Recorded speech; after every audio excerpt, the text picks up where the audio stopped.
Assalamualaikum warahmatullahi wabarakatuh.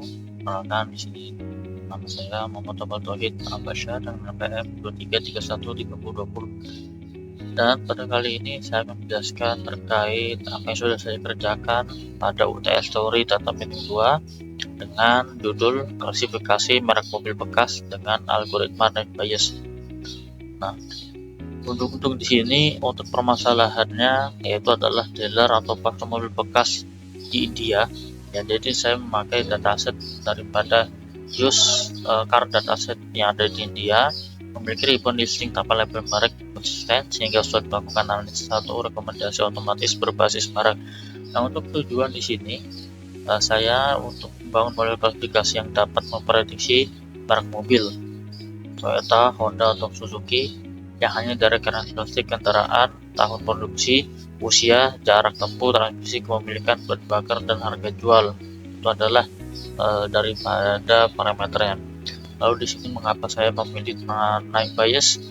Nah, di sini saya memilih knife bias dikarenakan data ataupun metode yang dipilih efisien untuk mengambil data multi kelas, bekerja baik dengan fitur numerik atau kategori campuran, cepat dilatih, dan Bayesian probabilistik yang kuat untuk dibandingkan dengan level algoritma lain. Nah, di sini saya menggunakan dataset dengan nama car dataset. Untuk sumber datasetnya saya cari di Kaggle ya, dengan username Mohit22 dengan dataset namanya user_dataset. Nah, untuk cakupan dataset ini adalah merupakan listing mobil bekas di pasar India. Jadi ini mobil bekas yang khusus terpasar India saja gitu. Untuk tahunnya dia bercampur ya. Nah, untuk alur penyimpanan data, di sini terdapat dari dataset terdapat 9.582 baris dan juga 429 baris difilter dari Toyota, Honda, dan juga Suzuki dengan Durapna. Ya, setelah di Durapna itu ada 4.271 baris ya. Untuk atribut yang digunakan atau parameternya ya, di sini ada year, egg, cam driven, transmission on status, full type, dan express. Berarti ada 7 parameter ya, terdiri dari target label, brand seperti itu ya. Nah, lalu untuk mungkin bisa dilihat sendiri untuk hasil daripada datasetnya ya, inilah yang saya cari ya. Nah, yang saya cari di sini ada Mohit Kumar. Nah, di sini saya mengambil dataset dari sini sumbernya ya. Lalu ini untuk hasil daripada pemberian import dataset ya. Ya, ini di sini saya memakai dataset CSV ya, seperti itu. Di sini juga terlihat untuk dataset awal ya. Di sini terdapat brand, model ya, dari parameter yang ada pasar India ya, lengkap dengan full type-nya, postdate-nya itu ada berapa ya. Di sini juga lengkap. Untuk seleksi data, nah di sini saya menggunakan seleksi filtering yang nantinya bisa digunakan untuk membedakan brand-brand mana saja. Nah, di sini untuk data filteringnya ya, berdasarkan daripada brandnya gitu ya. Jadi di sini brand dengan jumlah terbesar ada brand Suzuki yang pertama, brand Honda, dan lalu brand Toyota. Untuk eksplorasi datanya, data EDA-nya ya, di sini kita menggunakan DF filtered info ya. Jadi di sini kita data frame-nya kita filter terlebih dahulu ya. Terdapat 4.299 entry dan 0 dari 9.579 ya. Di sini ada 10 parameter yang menjadi daripada pembagian dari filter dataset. Nah, ini jumlah missing value ada 0, dan KM driven di sini ada 29 missing value-nya Ya, di sini sudah di filter terkait filter dari X-label merek, distribusi jumlah data pemilik mobil, dan juga Y-label untuk jumlah. Ya, lalu kita PLT show untuk menghasilkan gambar, ya, gambar. Dari sini terlihat ya, Suzuki ini jumlah data mobil, merek mobil yang paling banyak dijual untuk merek bekasnya dibandingkan merek Honda dan juga Toyota seperti itu. Dan sini bisa kita lihat distribusi kendaraan per merek. Ya, di sini bisa kita lihat untuk per age ya, dari 0 sampai 35 yang paling banyak menandakan daripada kejenisan mobil itu berada di pihak Suzuki ya, dan juga di Suzuki, dan juga untuk sedangnya di sini ada Honda dan juga ada brand Toyota. Ya, jadi untuk interpretasi data EDA eksplorasi ini dari hasil filteringnya ada listing hasil mobil bekas ya, Toyota, Honda, dan Suzuki yang berada di pasar India, dan juga untuk distribusi jumlah data pada masing-masing ya, kita bisa lihat data dari gambar ini ya. Jadi memang tidak seimbang, karena wajar karena memang popularitas di sana adalah mobil Suzuki ya, seperti itu. Untuk fitur numerik seperti usia age kendaraan atau can driver berpotensi memiliki pola berbeda antar merek yang dapat dimanfaatkan oleh model naive Bayes ya, berdasarkan kelas daripada pembagian filternya. Nah, untuk data processing di sini ya, untuk data processing di sini saya menggunakan data pemrosesan data nomor terlebih dahulu atau penting. Lalu yang kedua ada penanganan missing value, dan yang ketiga ada label encoding ya. Di sini sudah terdapat hasil daripada dataset yang sudah dijelaskan kalau KM driver dengan express yang awalnya belum pada campuran ya. Di sini memang awalnya itu untuk harga keluarnya adalah harga rupiah ya, harga rupiah ataupun harga keluaran dari mata uang India. Namun saya lebih spesifik lagi berupa rupiah dan juga dolar Amerika gitu ya. Lalu untuk penangkapan missing value di sini terdapat 28 dengan telepon kosong untuk menurunkan karena jumlahnya kecil 1% dari variabel penting model. Nah, lalu untuk label encodingnya menggunakan fitur dari kategorikal ya, transmission over type diubah menjadi angka teks ke 012 ya, karena dia memakai label encoder, karena memang Gaussian Bayes membutuhkan input numerik untuk menghitung distribusi probabilitas. Nah, seperti ini ya, ini sudah dibersihkan untuk filter pembersihan atau cleaningnya. Nah, untuk call-nya di sini as price ya, as price daripada rupiah ya, as price daripada rupiah, dan juga di sini untuk ukuran data setelah dropna ya, dropna yang dikhususkan dari yang ya dropna. Dan sini kita bisa melihat ya, di sini harga total harga Toyota berbagai jenisnya dilihat dengan harga yang bervariasi. Lalu untuk encodingnya di sini menggunakan dari transmission owner atau full type menjadi angka encode ya, jadi dan juga data frame model kopi. Nah, di sini kan menambahkan 3 encode ya, ada transmission owner dan full type. Jadi di sini lebih lengkap lagi. Lalu untuk konversi harga rupiah dolar Amerika ini memang tidak ada di dataset, namun di sini saya meminta untuk bisa dikonversikan harga dari rupiah dan juga dolar Amerika agar kita bisa paham ya.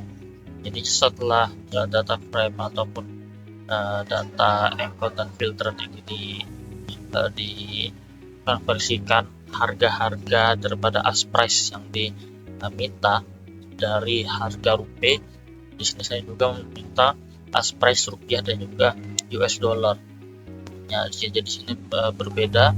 Di sini ada 370 juta, ya di sini ada 712, dan di sini ada 2.340 US dollar ya untuk mata uang Amerika.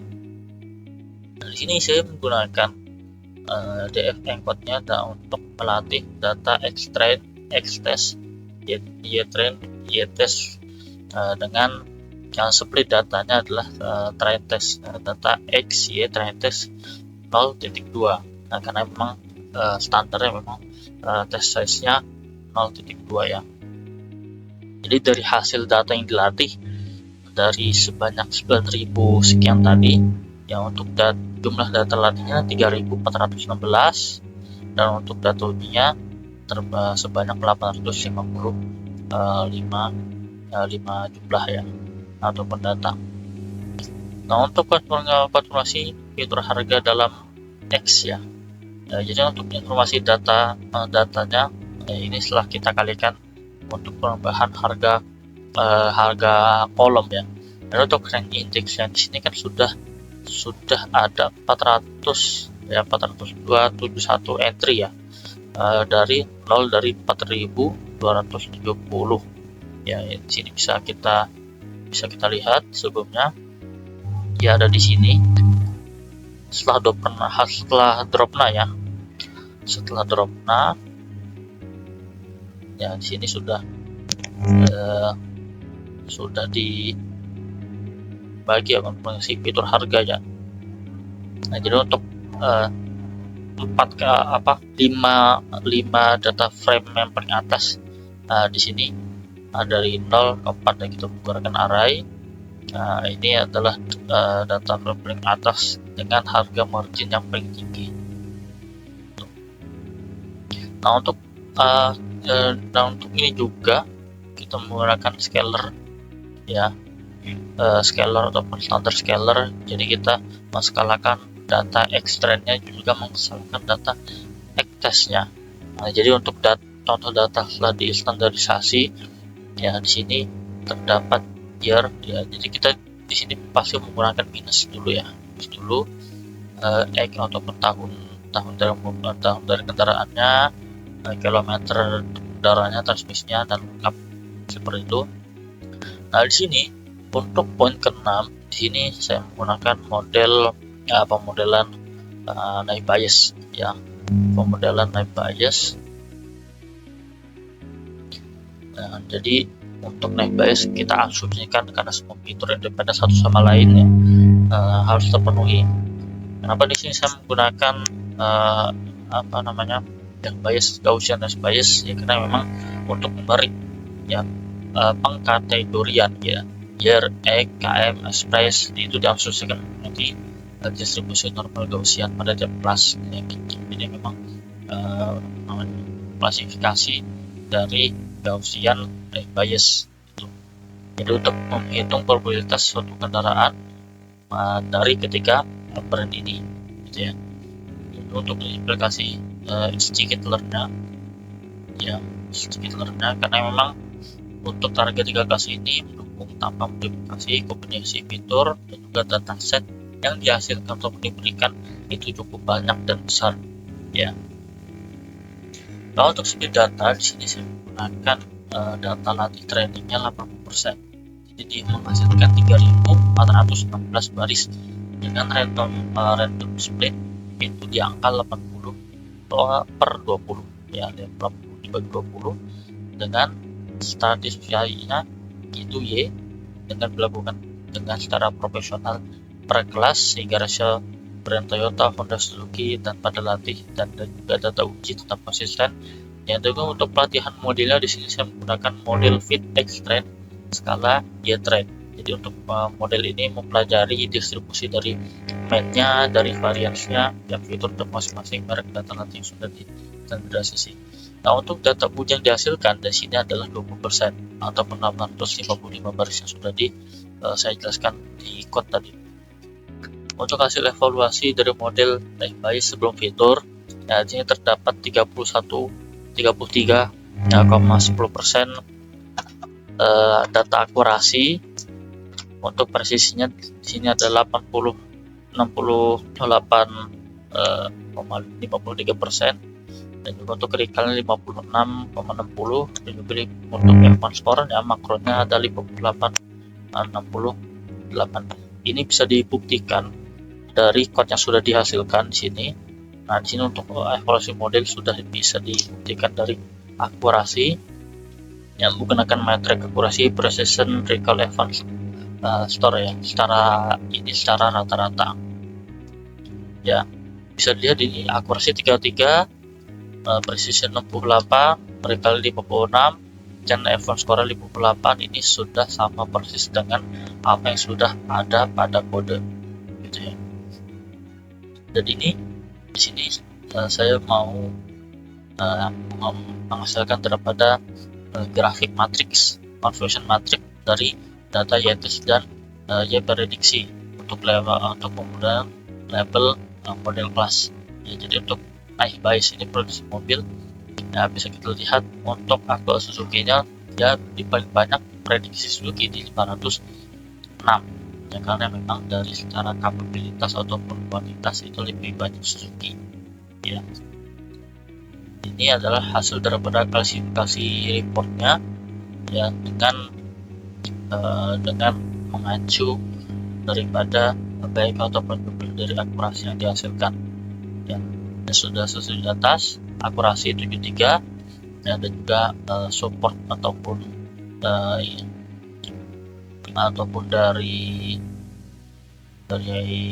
jumlah data ujinya 855 ya. Nah, selanjutnya analisis pengaruh fitur terhadap prediksi. Jadi di sini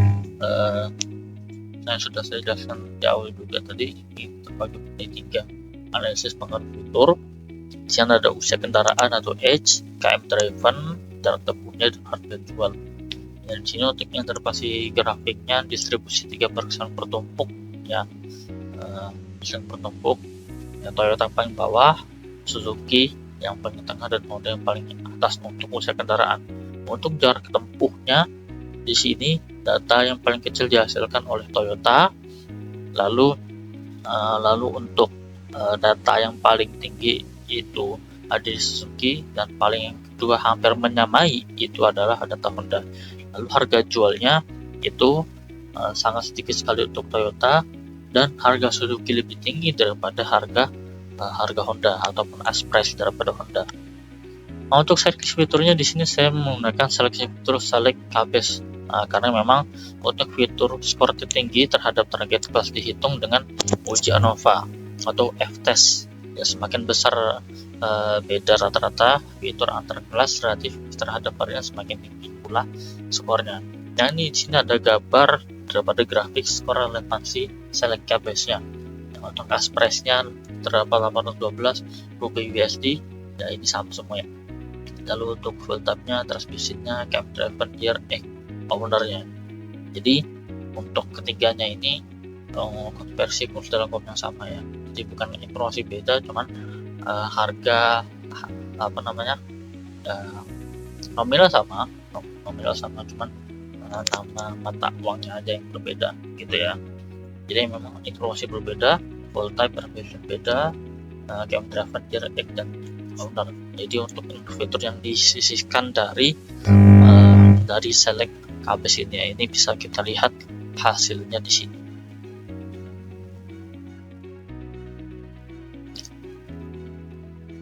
Oke ya.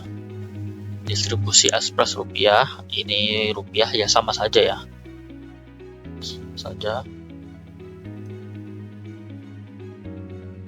Nah, di sini untuk perbandingan hasilnya ya teman-teman. Nah, perbandingan hasilnya seperti seleksi fiturnya ya, terdapat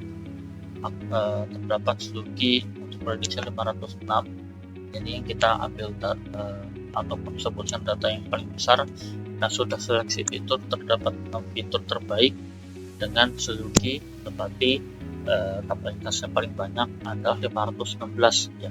Yang sebelumnya akurasi 33,10 menjadi 70,41, dan presisi Honda dari 0,60 menjadi 0,00, recall pada 021 menjadi 000 ya.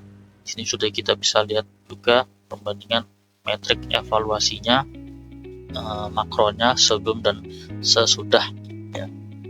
Ini untuk hasil daripada sebelum dan sesudahnya ya. Ya sini.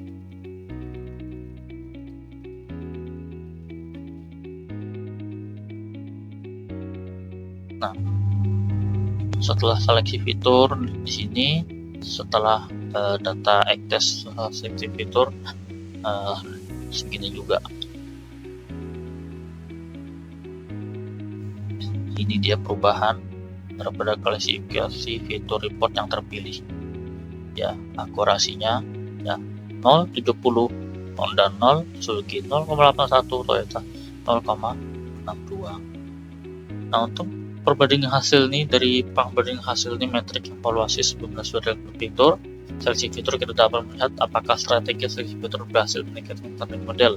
Pendekatan pada akurasi, presisi, recall, dan atmosfer akan mengindikasikan bahwa fitur-fitur yang dipilih lebih relevan dan membantu model membuat prediksi yang lebih baik.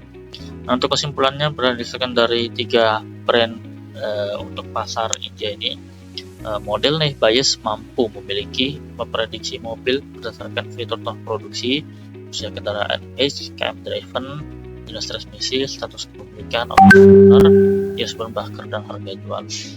Nilai akurasinya sudah juga berubah. Karakteristik tentang harga, usia kendaraan, jarak tempuh menjadi pembinaan termerek. Meski performa Naive Bayes juga diperoleh asumsi, dan juga untuk pengembangan lebih lanjut ya, untuk ya intinya itu ya. Jadi kita di sini menggunakan model Naive Bayes ya. Nah, itu untuk data referensi ya, bisa dilihat di sini saya menggunakan Kaggle, dataset Kaggle ya, juga untuk tekniknya di sini semua menggunakan Kaggle. Itu yang dapat saya sampaikan. Assalamualaikum warahmatullahi wabarakatuh.